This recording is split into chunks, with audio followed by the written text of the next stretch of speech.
Hello, people. Hello, people of Earth. Hello, people of martial arts. Arts. Are martial arts inevitable? Would every culture have developed something so long as they aren't overly pacifist? Three, two, one. Good morning, everybody, and welcome. Today is Wednesday. It is November 11th, 2020. My name is Jeremy, and this is my first cup of coffee.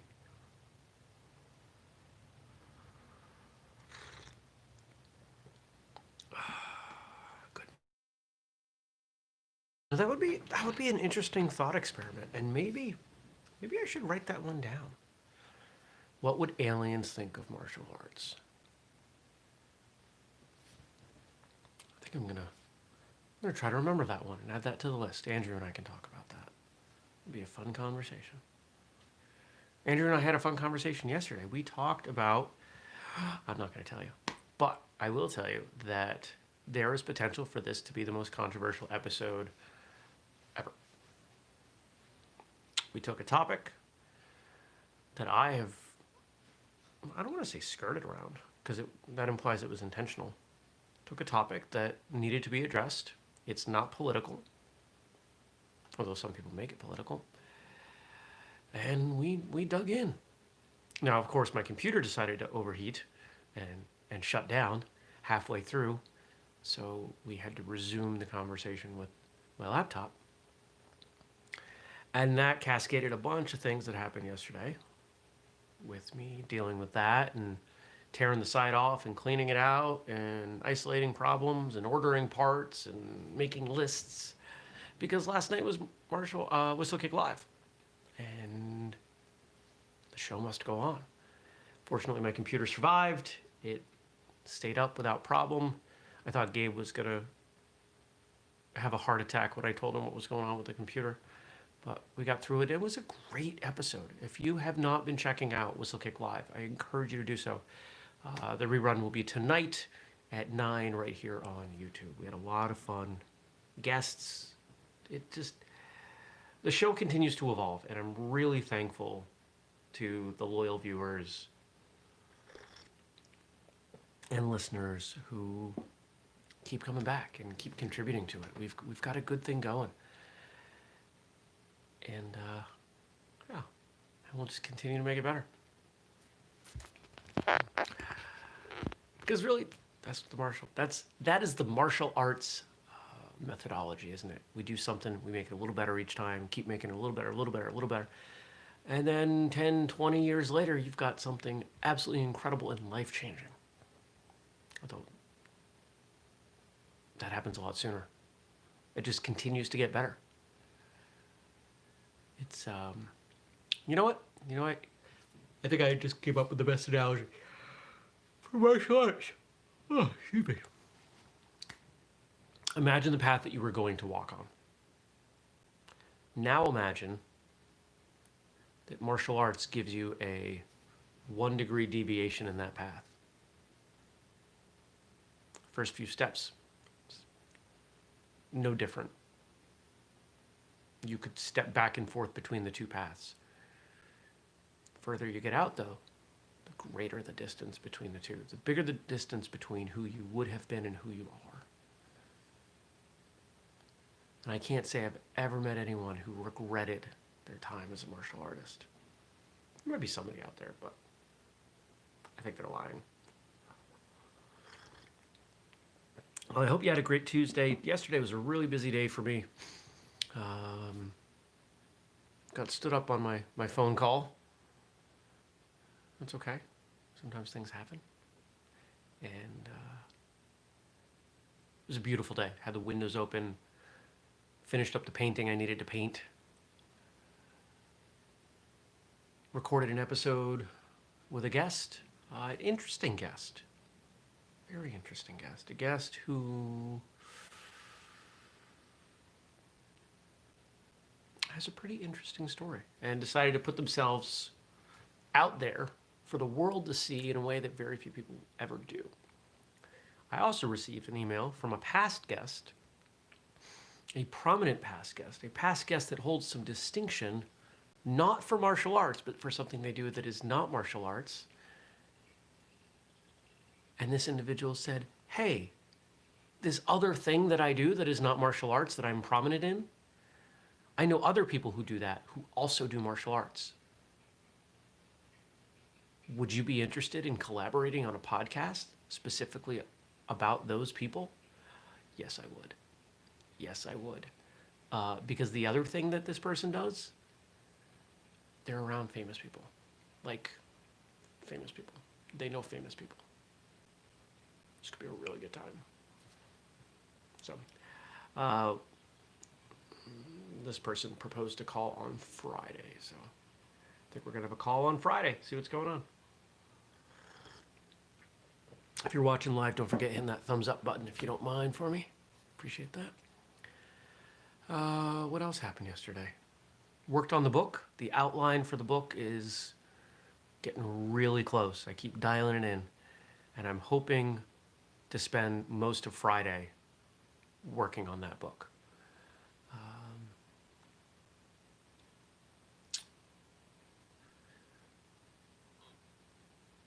Frank says I did great last night. Well, thank you, Frank. I really appreciate that. I had a lot of fun.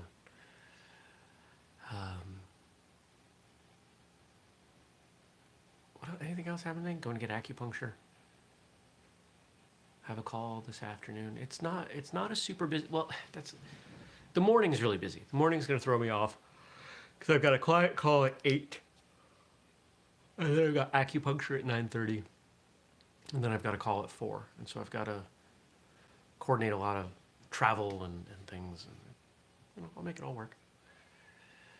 And it's supposed to rain. Today is the last day of the 70-degree weather, or so we are told. I don't see anything nice and warm on the forecast coming up. So I want to try to enjoy it, but it's supposed to rain. So I don't know.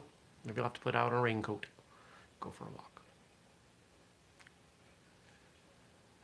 I'm really enjoying writing this book. I didn't think I would. That's not true. I didn't know if I would enjoy it. There, I think that's a better way to say it.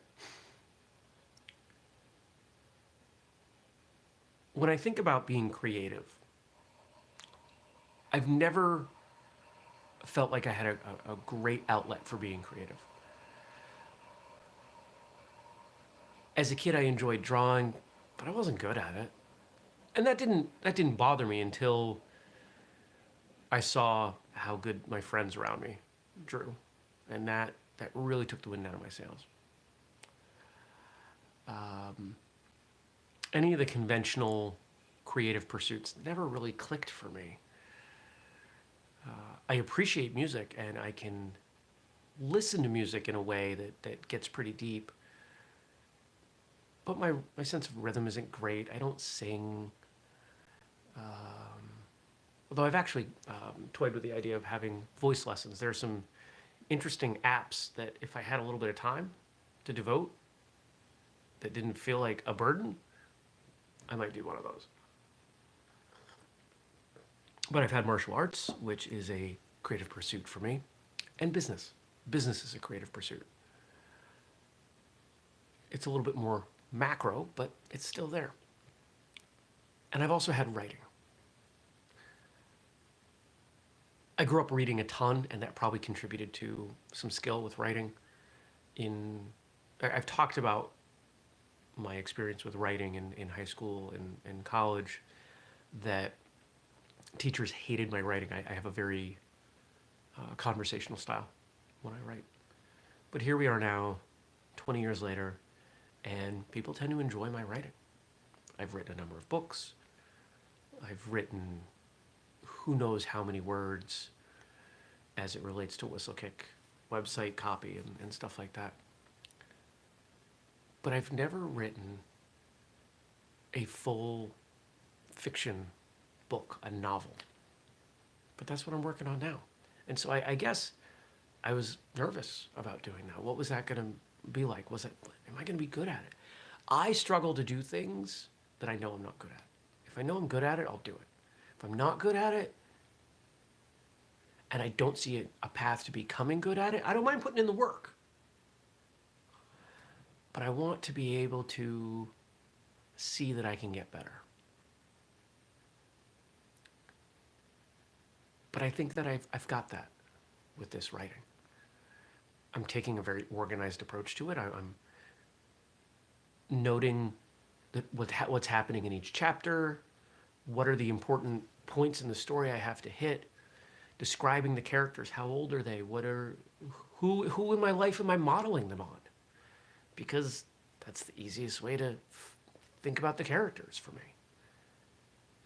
Because there's martial arts in there, what is their martial arts experience? One of the things that I'm really working hard to do is describe the fight scenes in a way that is approachable to non-martial artists, but martial artists will also say, that would work. I get it. It's written bunkai. It's fictional bunkai? I don't know. Bunkai in words. I only use the term bunkai because I don't know the terms in other languages. Application. It's the application of the techniques. And it's coming together. What I've been doing is, so I've written out, it's in a spreadsheet. If you know anything about me, that doesn't surprise you. So it's all in a spreadsheet. And a few of the rows are the arc of the story, kind of the main story, and then sub-story, and then other points that I have to hit. And I've just been going through left to right and really diving into these characters. And okay, so this has to happen. Why is that happening? How is that happening? How did things that happened earlier impact that? How does this impact other things? And I just keep going through and flowing through it. I wrote 2 pieces for Martial Journal, kind of diving into each diving into one of the 2 main characters. And I don't know that they've gone live yet. But if you're not reading martialjournal.com, you should be. And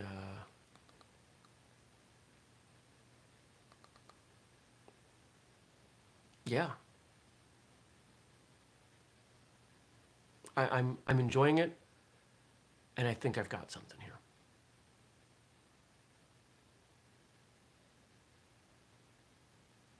I think I've got something. We've been trying to put some resources into the book division, which Jenny's been doing a great job with. Shout out to Jenny. And I'd like to throw a book her way that she can promote that will get some attention. So, to be continued. Now let's see what you all wrote in. If you've got stuff you want to say or stuff you want me to talk about, drop it in the comment section. Well, that's a great thing to look at. It's my nose. You see that? Just my nose. Thanks for... Oh, you can even see the nose ring. Oh, what's that? Pardon me. It's the downside to the nose ring, is that it hooks down through, and you can see it. All right. Frank gave us some stuff. Tuesday, Thursday, there it is. Nope, that says Thursday. It's Wednesday. Where's Wednesday? Here's Wednesday. So yesterday was Gichin Funakoshi's birthday. And ironically enough, the podcast that I did yesterday was with a Shotokan practitioner. And I happened to mention that. Now, if you watch First Cup, you're going to know that I recorded that episode on November 10th. And you're going to know that I went from learning this fact that morning, thanks to Frank, to recording. Everyone else is going to think I have these facts memorized. You knew today was Funakoshi's birthday? And that was kind of I didn't tell the guest because it would have required pulling out of the conversation far too much to explain why I knew yesterday was Funakoshi's birthday. But I had a fun time with that. All right. But yesterday, November 10th, was also Rener Gracie's birthday. He was born in 1983. And we've got some quotes from Rener here.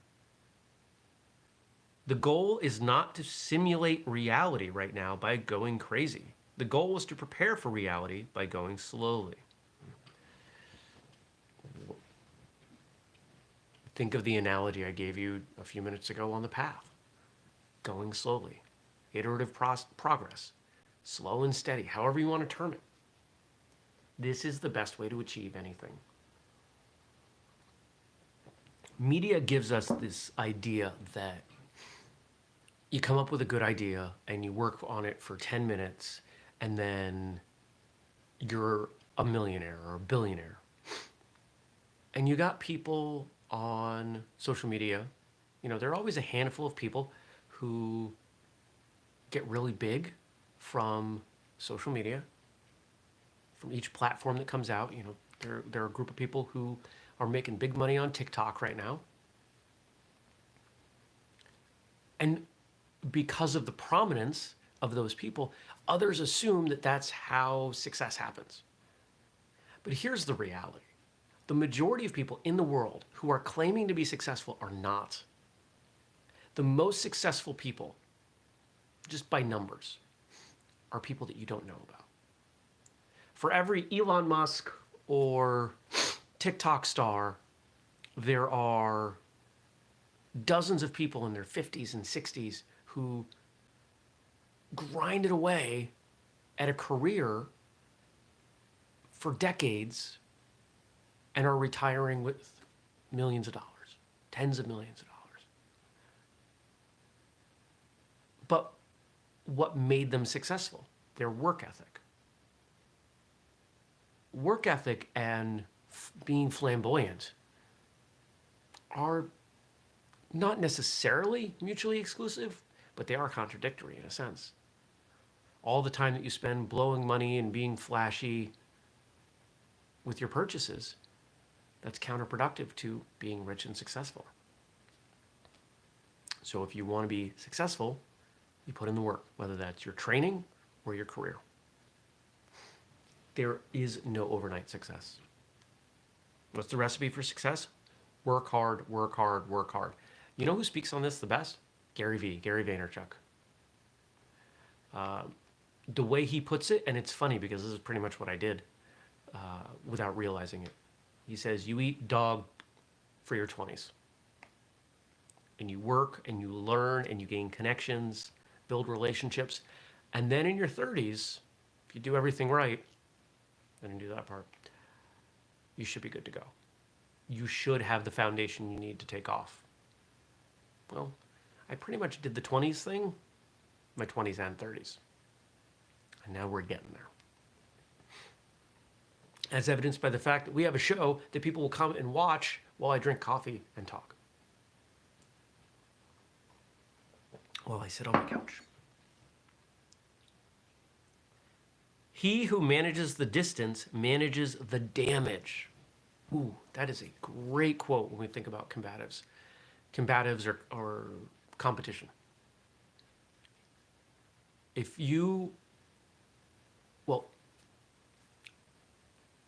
When you watch fights, boxing or MMA, why do they talk about reach? Why does the length of an arm matter? Because if I've got 2 or 3 inches of reach on you, which, let's face it, at my height, I'm probably not going to, but let's pretend I did. Let's say you've got 2 or 3 inches of reach on me.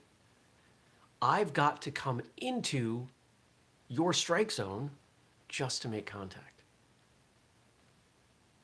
It makes a difference. And this is why footwork is so important, because you can control the distance.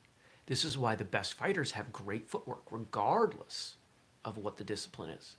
I don't care if you're talking about judo or boxing or MMA or point sparring or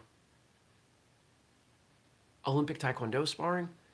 The better your footwork, the better you can control distance and your body placement, the better you're going to be. You know who is absolutely brilliant at this? Bill Wallace. If you've ever taken a Bill Wallace seminar, you may spend a lot of time watching his kicks. You may be blown away by his kicks or his accuracy, his flexibility, his energy despite his age. And all of those things are impressive. Absolutely not taking away anything from that. But as I've spent more and more time with him, the thing that I am most impressed with is his ability to gauge distance, control distance, such that, yes, you may hit him, but it's not going to hurt. Because that half an inch or inch difference in receiving a technique that does no damage versus not receiving the technique means he's half an inch or an inch closer to hit you when you're done. And as he says it in seminars, now it's my turn. So.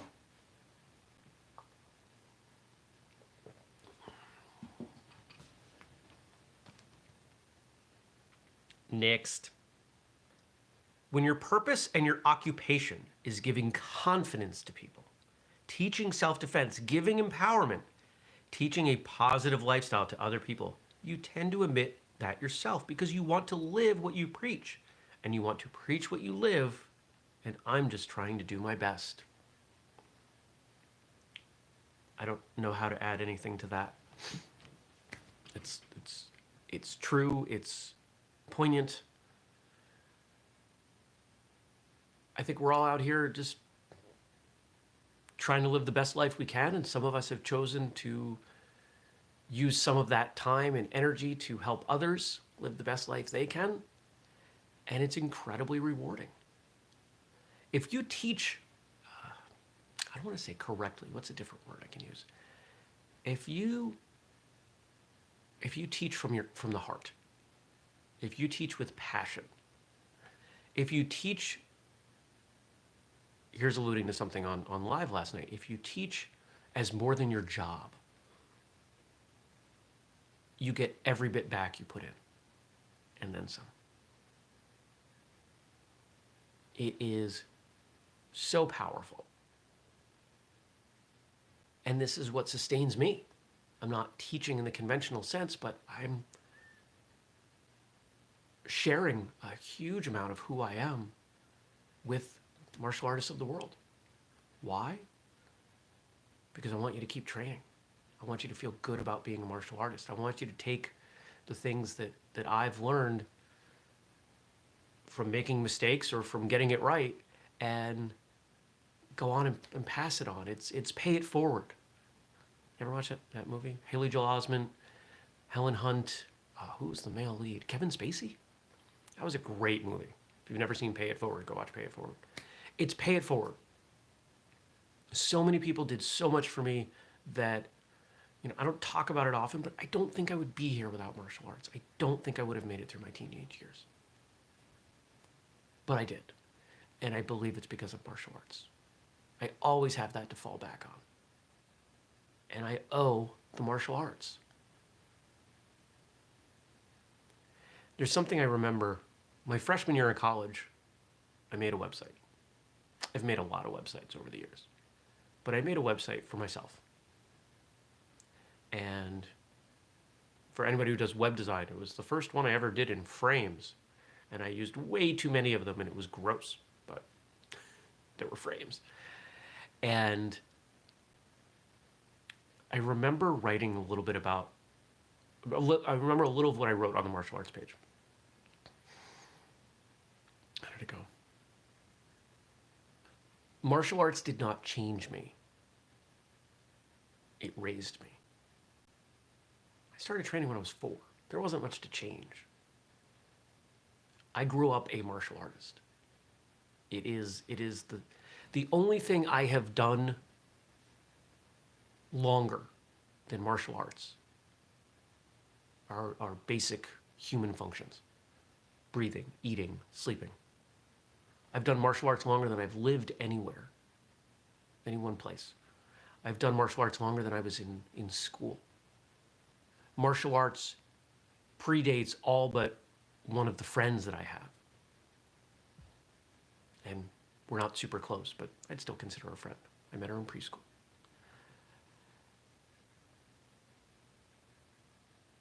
it is the most fundamental aspect to who Jeremy is. And I want to share that with people. Because I think I'm a pretty good person. And I think I owe that to martial arts.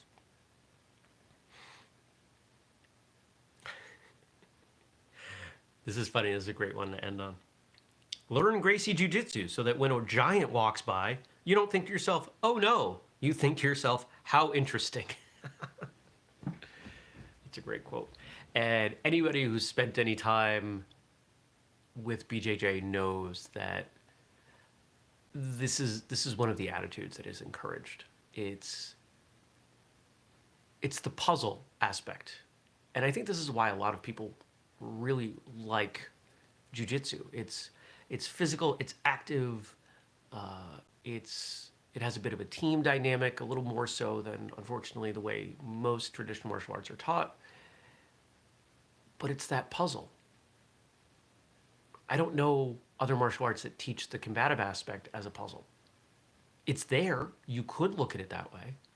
And I'm sure there are Taekwondo and karate and Kung Fu schools who, etc., who look at sparring or self-defense as a puzzle.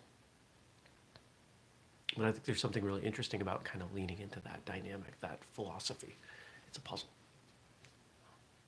All right. Well, thanks for watching. Don't forget, we've got those sweatpants on pre-order. Check them out at whistlekick.com. Free shipping on everything.